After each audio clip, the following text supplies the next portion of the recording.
there's so many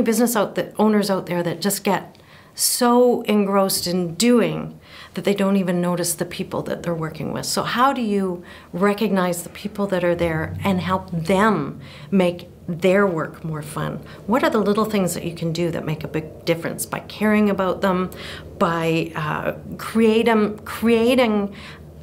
a culture where they want to be there as well, such as, holding little events that just out of nowhere, all of a sudden knocking off at 4 o'clock instead of 5 o'clock and playing a game of cards and getting those teamwork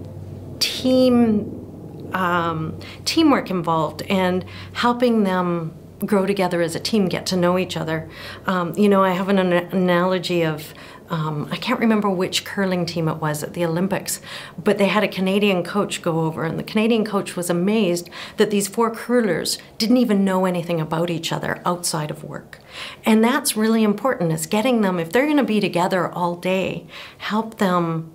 get to know each other, help them want to work together and have fun together. And so that's the secret of having fun at work, making it an amazing culture for everybody wanting to be there, and also streamlining and systematizing so you can have more fun outside of work.